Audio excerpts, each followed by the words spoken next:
ನಿನ್ನೆ ರಾತ್ರಿ ತುಂಬೆಯಿಂದ ಪಡೀಲಿಗೆ ಹೋಗುವಂಥ ಮೇನ್ ಲೈನ್ ಗೇಲ್ನವರು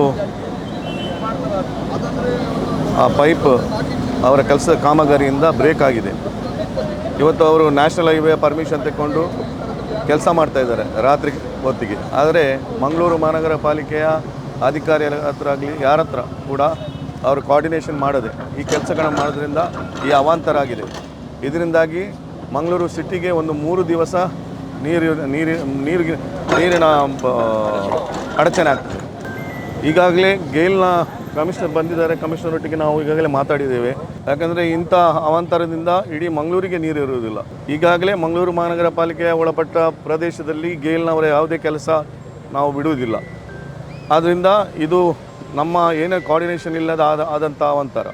ಅದರಿಂದ ಇದರ ಮೇಲೆ ಅವರ ಗೇಲ್ ಕಂಪನಿಯ ಮೇಲೆ ಆ್ಯಕ್ಷನ್ ತಗೊಳ್ಬೇಕಂತ ನಮ್ಮ ವಿನಂತಿ. ಕಳೆದ 2 ದಿವಸದಿಂದ ಮಂಗಳೂರು ಮಹಾನಗರ ಪಾಲಿಕೆಗೆ ನೀರಿಲ್ಲದ ಒಂದು ಸಂದರ್ಭ. ಗೇಲ್ ಗ್ಯಾಸ್ ಮುಖಾಂತರ ಆಗುವಂಥ ಕೆಲಸ ನಮ್ಮ ಕಾರ್ಪೊರೇಷನ್ಗೆ ಇಂಟಿಮೇಷನ್ ಕೊಡದೆ ಗೇಲ್ ಗ್ಯಾಸ್ನವರು ಇಂದು ರಸ್ತೆಯನ್ನು ಅಗೆದು ಪೈಪನ್ನು ಡ್ಯಾಮೇಜ್ ಮಾಡಿದ್ದಾರೆ. 18 MGD ಕೊಳವೆಯನ್ನು ಹಾಲಾಗಿದೆ. ಮಂಗಳೂರು ಮಹಾನಗರ ಪಾಲಿಕೆಯಲ್ಲಿ ಸಾಧಾರಣ 20 ಕಾರ್ಪೊರೇಟರ್ ವಾರ್ಡ್ಗೆ ನೀರಿಲ್ಲದ ಒಂದು ಸಮಸ್ಯೆ ಈಗ ಉದ್ಭವ ಆಗಿದೆ. ನಮ್ಮ ಮಂಗಳೂರು ಮಹಾನಗರ ಪಾಲಿಕೆಯ ಕಮಿಷನರು ಮತ್ತು ಅಧಿಕಾರಿಗಳು ಎಲ್ಲ ಇಲ್ಲಿ ರಾತ್ರಿ ಹೊತ್ತು ನಿಂತು ಎಲ್ಲ ಕೆಲಸ ಮಾಡಿದ ಕಾರಣ ತ್ವರಿತ ರೀತಿಯಲ್ಲಿ ಕೆಲಸ ಆಗ್ತಾ ಇದೆ. ಗೇಲ್ ಇಂಡಿಯಾದವರು ತುಂಬಾ ನಮ್ಮ ಮಂಗಳೂರು ನಗರಕ್ಕೆ ತೊಂದರೆಯನ್ನು ಕೊಡ್ತಾ ಇದ್ದಾರೆ.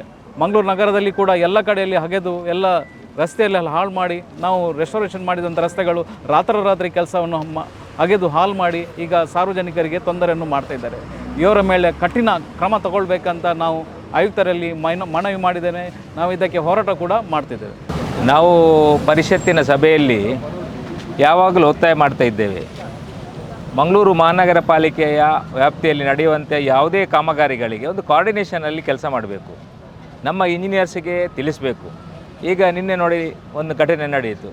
ಇನ್ನೆಷ್ಟು ಜನ ಇಲ್ಲಿ ಸಫರ್ ಆಗ್ತಾರೆ. ಮಂಗಳೂರು ಮಹಾನಗರ ಪಾಲಿಕೆ ವ್ಯಾಪ್ತಿಯಲ್ಲಿ ಇದು 1100 mm ವ್ಯಾಸದ ಪೈಪ್ಲೈನ್ ತುಂಬೆಯಿಂದ ಮಂಗಳೂರಿಗೆ ಹೋಗ್ತಾ ಇದೆ. ಇಲ್ಲಿ ಈಗ ಇದನ್ನು ಕಟ್ ಮಾಡಿದ್ದಾರೆ.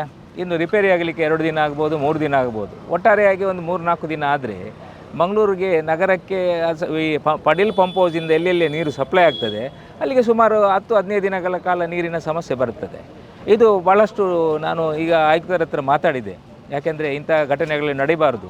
ಯಾವುದೇ ಕಾಮಗಾರಿಗಳು ನಡೀಬೇಕಾದ್ರೆ ಮಂಗಳೂರು ಮಹಾನಗರ ಪಾಲಿಕೆಯ ಇಂಜಿನಿಯರ್ಸ್ ಜೊತೆ ಕೋಆರ್ಡಿನೇಷನಲ್ಲಿ ಕೆಲಸ ಮಾಡಬೇಕು. ಇಲ್ಲಿ ನೋಡಿ, ಇಲ್ಲಿ ಪೈಪ್ಲೈನ್ ಇದೆ ಹೇಳಿ ಅವರಿಗೆ ಗೊತ್ತಿಲ್ಲ. ಸ್ಥಳೀಯವಾಗಿ ಇಲ್ಲಿ ಹಲವಾರು ಜನ ಇದ್ದಾರೆ. ಪಂಚಾಯತ್ ಇದೆ, ಪಂಚಾಯತ್ನವ್ರಿಗೆ ಗೊತ್ತುಂಟು. ಪಂಚಾಯತ್ ಅಧ್ಯಕ್ಷರಿದ್ದಾರೆ, ಪಂಚಾಯತ್ನವರಿದ್ದಾರೆ, ಇಂಜಿನಿಯರ್ಸ್ ಇದ್ದಾರೆ. ಮಂಗಳೂರು ಮಹಾನಗರ ಪಾಲಿಕೆಯ ವಾಟರ್ ಸಪ್ಲೈ ಇಲಾಖೆ ಇದೆ. ಅಲ್ಲಿನ ಇಂಜಿನಿಯರ್ಸ್ ಕೋಆರ್ಡಿನೇಷನ್ ಮಾಡಬೇಕು. ನೋಡಿ, ಇಂಥ ಕೆಲಸಗಳು ವರ್ಷದಲ್ಲಿ 2-3 ಸಲ ಆದರೆ ಇದು ಯಾರಿಗೆ ಸಮಸ್ಯೆ? ಇದನ್ನು ಖಂಡಿಸ್ತೇವೆ. ಮತ್ತು ನಾವು ಇಂಥ ಘಟನೆಗಳು ಮುಂದೆ ನಡೆಯದಾಗೆ ಯಾವುದೇ ಕೆಲಸಗಳಾಗಬೇಕಾದ್ರೆ ನಮ್ಮೊಟ್ಟಿಗೆ ಮಂಗಳೂರು ಮಹಾನಗರ ಪಾಲಿಕೆಯೊಂದಿಗೆ ಕೋಆರ್ಡಿನೇಷನಲ್ಲಿ ಕೆಲಸ ಮಾಡಬೇಕು.